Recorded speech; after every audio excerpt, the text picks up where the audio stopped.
Well, grace, mercy, and peace to you from God our Father, our Lord and Savior, Jesus Christ. Our text is from Psalm 46.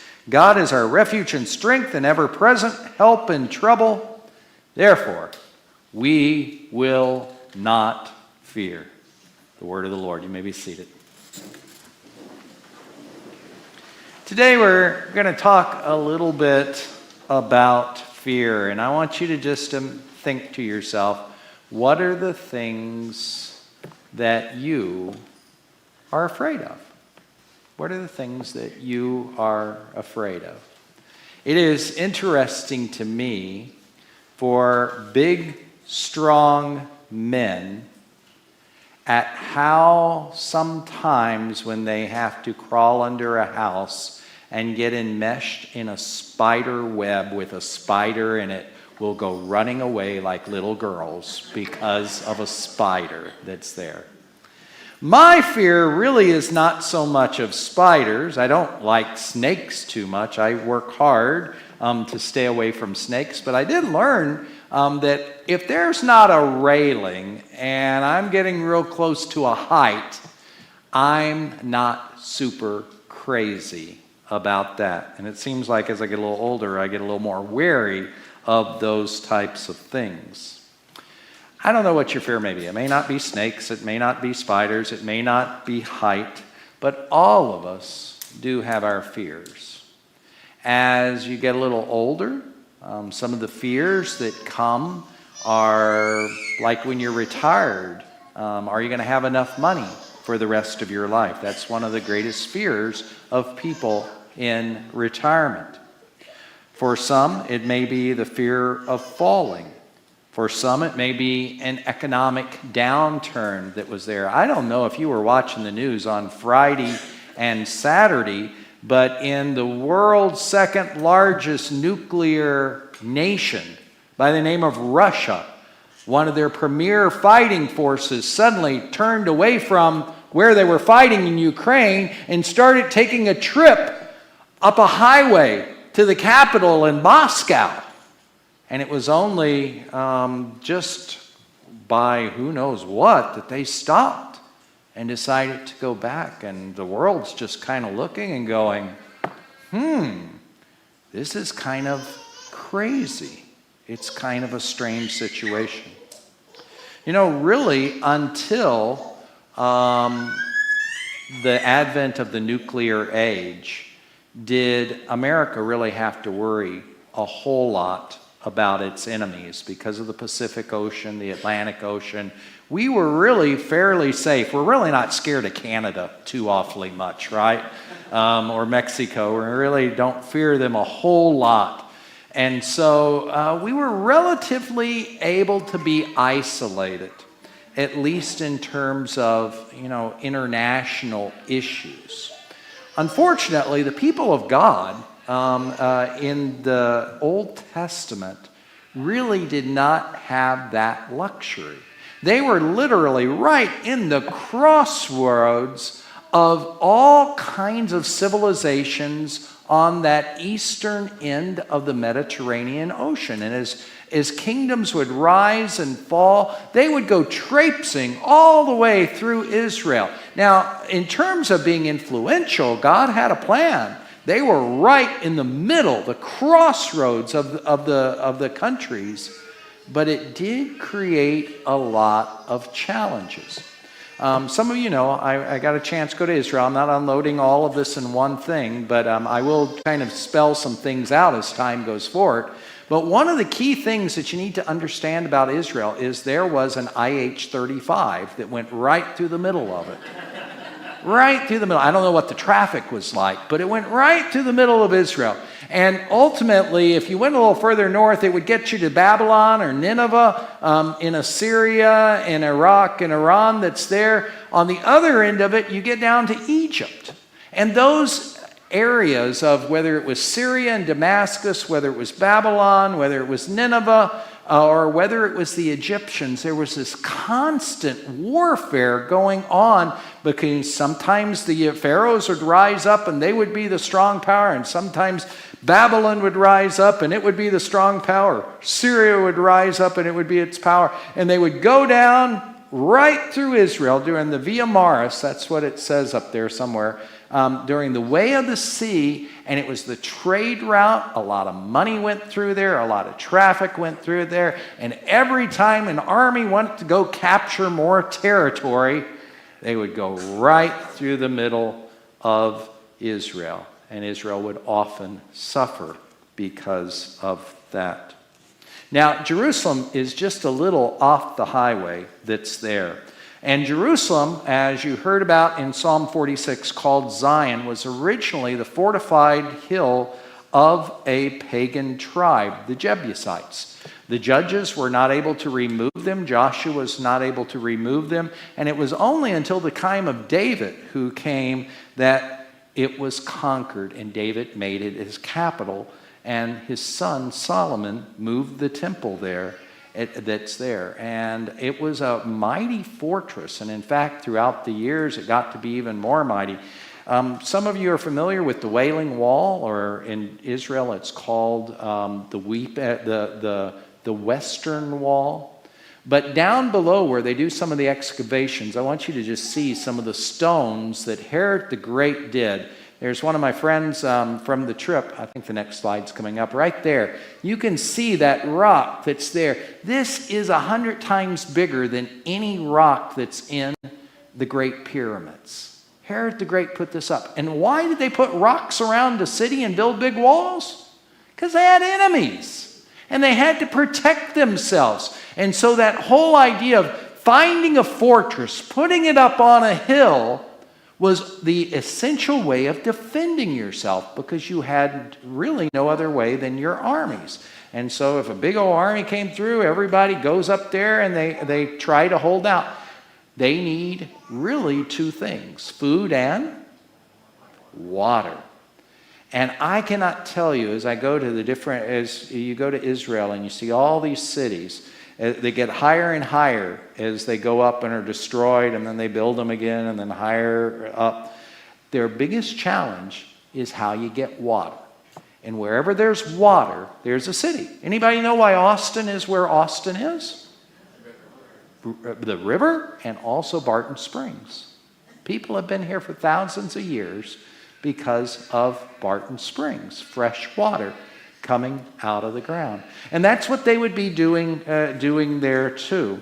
And so Jerusalem is on the Kidron River, but it's not real big. But because of the mountains around, there is a spring that comes up, and that's why Jerusalem is there. There's a river that will be there in order water that will give them life, even in the midst of their enemies. You need a fortress, you need a water. And it's interesting, in Psalm 46 it says about Jerusalem, there's a river whose streams make glad this city of God, the holy place where the Most High dwells. Psalm 46 reminds us that God was there with his people of Israel. Now, they had all kinds of challenges. The northern kingdom, you may remember, after Solomon, 10 of the tribes of the north fell away. They started to become idolatrous. And ultimately, in 732, a guy by the name of Tiglath-Pileser III, TP3, as he's affectionately known, TP3 came, just wiped it all out. He was ready to do the same thing with Jerusalem, down in the south in Judah. And yet God, through the word of Isaiah, said to the good king Hezekiah, the one who got rid of all the idols, he says, you don't have to worry. And TP3 got bad news from Assyria. He had to run home, and Jerusalem was saved. In the process of that, Hezekiah did, and this is very wise for us when we have fears, when we have challenges in our life. If there's something you can do about the challenge, what should you do? Do something. Do it. So if there's a challenge in your life and you're able to do something about it, do something about it. And also, if it's bigger than you, if it's above your pay grade, that's when you either seek the help of someone else, or you ultimately can say, Lord, I've done what I can. I need to put this in your hands, because you're the only one who can really take care of this. Well, Hezekiah, as a good king, recognized that the Assyrians were going to come back, and if it wasn't the Assyrians, it would be the Egyptians. So he said, I got to make a better water supply for the city. And this was kind of cool. If you ever go to Jerusalem, this is one of the highlights, I think, of it, especially if you're not claustrophobic, is he dug, in the course of less than a year, a tunnel through solid limestone from the Pool of Siloam. Yes, you've heard about that in the New Testament. A tunnel to bring the water from the spring into the city of Jerusalem where no of the people could find it. It is almost 6 football fields long, cut through solid rock. They started it to make it quick because they never knew when they was coming back. They started on one end. They started on the other end. They have no idea how in the world they met in the middle. In fact, it kind of swerves a little bit. But they ended up meeting, and the celebration was that there was now water that was safe for the city. It's probably about this high, which meant people like me have to walk like this most of the way, and about this thick, and it's still water running through it. It's one of the coolest little hikes you can make in the midst of Jerusalem, known as Hezekiah's Tunnel. Well, why am I telling you this? Ultimately, the next Assyrian came back.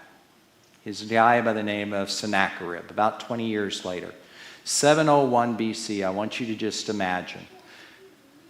People are coming back, armies can come back and forth. The political forces of Syria is on the rise. They've destroyed all the protective forts that are cities that are around. The Assyrians are ruthless. There are murals in the Assyrian capital that display just horrendous things. There are not too many kids in here, literally flaying people. You figure out, have to look at it, but showing them flaying the defenders of Lachish, which is the city that was there to defend Jerusalem.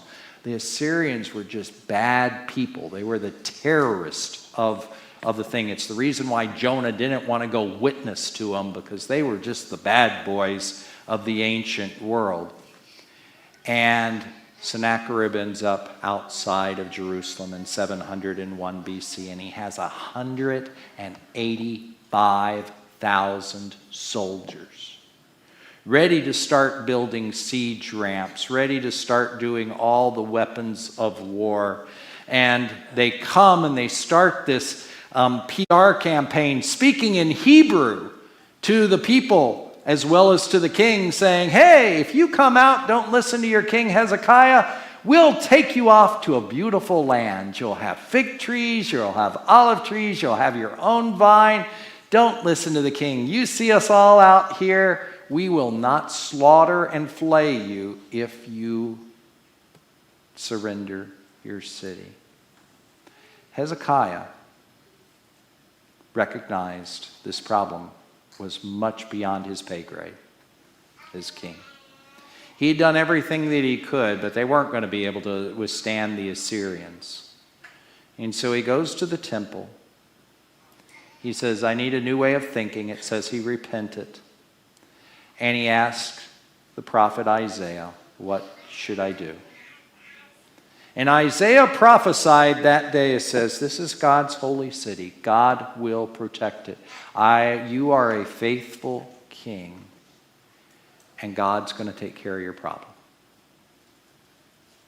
That night, by some miraculous means, it talks about an angel of the Lord. That army of 185,000 was decimated, just gone. The historical records, Jerusalem was not conquered. They should have been, and they weren't. And Sennacherib was sent back to his own capital.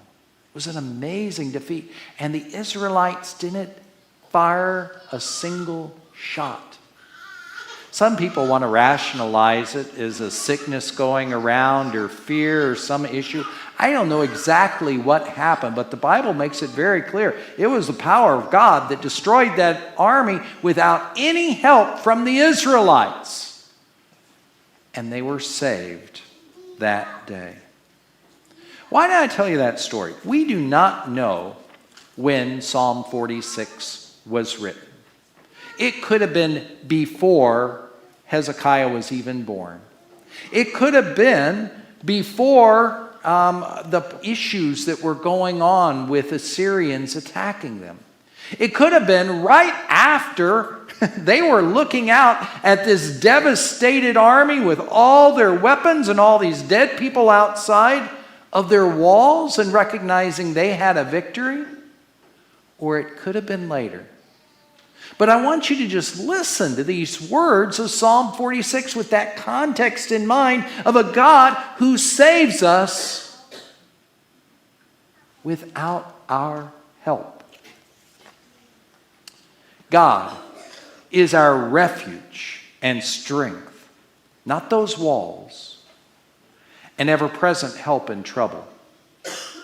Therefore, we will not fear. Though the earth give way, the mountains fall into the heart of the sea. Though its waters roar and foam, and the mountains quake with their surging. For there is a river whose streams still make glad the city of God, the holy place where the Most High dwells. God is within her. She will not fall. God will help her at the break of day. Just as they did when they woke up that morning to see Sennacherib's army devastated. Nations are in uproar. Kingdoms fall. God lifts his voice and the earth melts. The Lord, Yahweh, Almighty, is with us. The God of Jacob is our fortress. Come and see what the Lord has done, the desolations he's brought on the earth. He makes wars cease to the ends of the earth. He breaks the bow, he shatters the spear, and he burns the shields with fire. Our God is a God of peace, a God who sent the Prince of Peace into the world, his Son, Jesus Christ. That God who can deal with the forces of nature, as he did on the Sea of Galilee with Jesus in the midst of a storm that was about to drown the disciples. Jesus took him to the wind and saying, "Be still."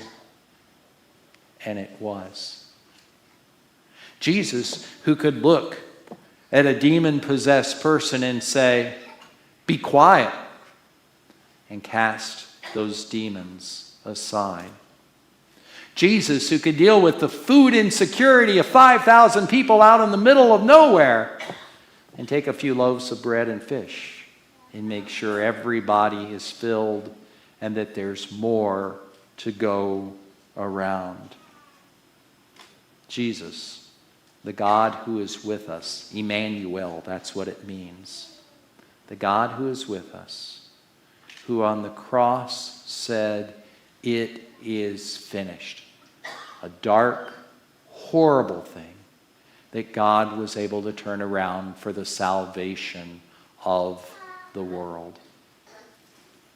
Where he offers forgiveness to you and to me for our fear, for our lack of faith, for our not always trusting in him. You know, it's an interesting thing about forgiveness. Forgiveness can never really be earned.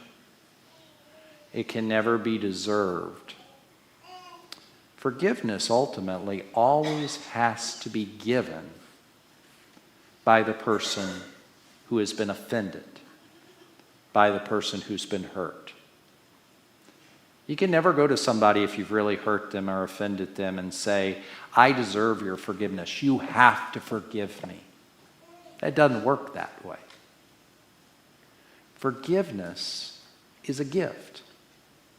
It's given by the person who has been offended. And that's what God has done for us. He's given us that free gift of forgiveness through his Son, Jesus Christ. That's the gospel. Sometimes our fears are the things that are outside of us. They're wars or economic issues or just things like spiders or whatever it may be that you're afraid of. But sometimes we have a fear, and it's an unhealthy one, a fear of the Lord.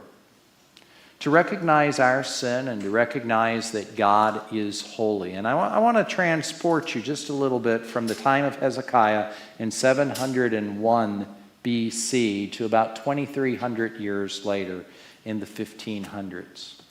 There's a young man by the name of Martin Luther who was very serious about his faith, and he even became a monk. That means he takes a vow of chastity. It means he takes a vow of poverty. It means he takes a vow of obedience. Those are pretty big things for a lifetime to give up or to take those vows. And yet he still can't find a peace with God because he realizes he's a sinner. And the more he looks at himself, he realizes this is a holy God. And his idea of the righteousness of God meant that he had to obey all of God's laws to be acceptable in his sight. And day in and day out, he just struggled. He struggled with a guilty conscience because he couldn't purge himself of sinful thoughts and the guilt that God's law gave him. And he only thought of God as somebody who was just looking at him, trying to get the next, kind of where he would make the next mistake. But then Luther, as a teacher of the Word, was looking in the Word. He got to a passage in Habakkuk 2:4. St. Paul quotes it in Romans. That the just shall live by his faith. And somehow or another, through God's Spirit, a light came on in Luther to the realization that salvation was not based on how good of a person God made him, but on what Jesus did for him. Not what he did to earn forgiveness, but that the nature of God was one of love and forgiveness. And he showed it in Jesus Christ. From that point on, Luther had a remarkable joy and a remarkable peace. Now, there were all other kinds of things that started to happen because he realized the church of his day was really not on the same page with him and the scriptural truth. The church condemned him as a heretic. The emperor of the day said that after 20 days after meeting him, anybody who wanted to could murder him without any reprisal. Luther experienced the attack of Satan in his life, the church that he loved, and also the government of his day. And his hope was for God as his fortress and his protection. He saw a lot of ugliness in his days. He lived to the age of 65. He saw a lot of friends martyred for the gospel's sake. And whenever he would get bad news, he would say to the people who are around him, "Come, let us sing the 46th Psalm.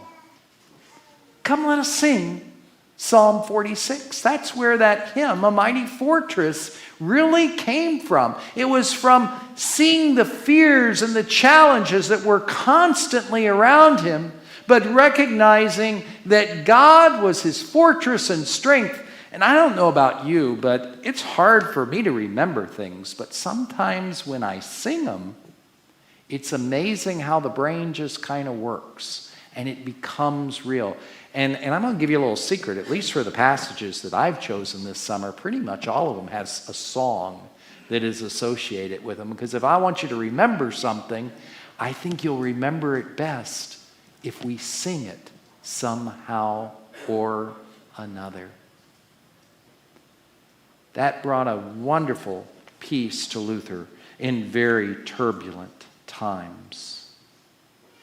The bottom line is, God has promised to be our God, and that we will be his people in our baptism. The Bible declares there's absolutely nothing that will be able to separate you from the love of God. In the Sermon on the Mount, Jesus reminded us there will be troubles in this life. But you know what? When we build our house on Jesus Christ and His Word, those storms may rage, the floods may rise, and yet that house will stand because it's built on something solid, on a God who protects us, a God who loves us, a God who has forgiven us, and a God who came to us in the person of Jesus Christ. Luther said it like this: though hordes of devils fill the land, all threatening to devour us, we tremble not, unmoved we stand, they cannot overpower us. If they take our house, goods, fame, child, or spouse, wrench our lives away, they cannot win the day. For the kingdom is ours forever. Let's be real. God never guarantees us a comfortable, safe, or secure life as a Christian. Yet we are promised God's presence and His steadfast life throughout our life. That strength will get us through traffic jams, bad meetings at work, school troubles with our kids, and even the big things of losses of home, honor, child, spouse, in our own life, because we have no reason to fear. The Lord is with us. He's with Hezekiah, He's with Luther, and He's with you and me. You'll notice I didn't finish the psalm. There's 2 verses left. And I want you to just hear these words, and they'll bring to mind a more recent song that we're going to close with. God says, "Be still." Commentators take that 2 ways, and I think it's both ways. The Jesus who said, "Be still" to the storm, still can say, "Be still" to the situations in our life that scare us. And those situations that are bigger than us, God can take care of, and we trust Him to do that. But even when those storms are still raging, that "be still" can come to our hearts and say, it's going to be okay. We don't have to fear. We don't have to go into panic. But God says, you can trust. You can trust in me. Be still. Know that I am God. And I will be exalted among the nations. I will be exalted in the earth. That Lord Almighty, Jesus Christ, the God who is with us, that God of Jacob, is our fortress. I invite you to stand and sing with me.